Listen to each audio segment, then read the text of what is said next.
Merci Madame la Présidente. Ma question s'adresse à Monsieur le Premier ministre. Ce week-end, le département des Alpes-Maritimes et le département du Var ont été frappés par des actes de sabotage qui ont touché des infrastructures électriques stratégiques. Un pylône supportant une ligne haute tension a été scié sur sa base. 2 transformateurs ont été incendiés. Ces actes auraient pu mettre en péril des vies.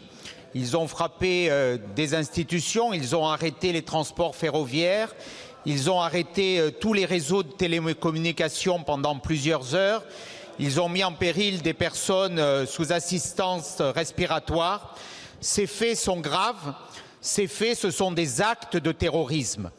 J'ose le mot, certains n'ont pas osé. Nous sommes face à une nouvelle forme de terrorisme qui veut déstabiliser les institutions de la République.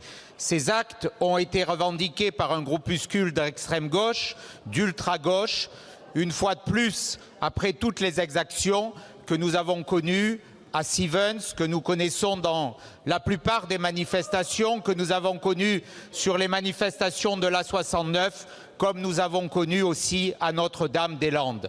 Alors, Monsieur le Premier ministre, face à ces violences, à ces nouvelles formes de violence, quelle réponse entendez-vous apporter?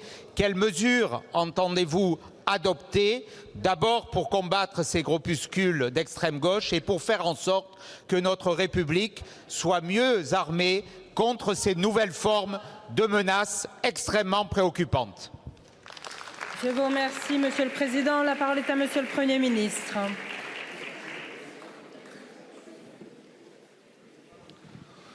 Merci Madame la Présidente, Mesdames et Messieurs les députés, Monsieur le Président Éric Ciotti. Les faits que vous rapportez sont exacts et extrêmement graves.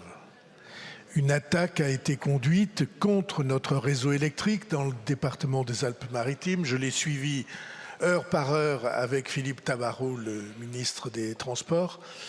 Et cette attaque, elle a menacé en effet le Festival de Cannes, mais plus largement que cela, elle a causé des troubles qui auraient pu être très graves sur la circulation dans les tunnels, sur l'accès des urgences, sur des accidents.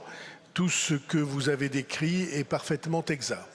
Il est vrai qu'il y a eu sur ces 2 ou 3 actes, c'est-à-dire un pylône de haute tension scié à la base et l'incendie de 2 postes électriques, il y a eu des revendications,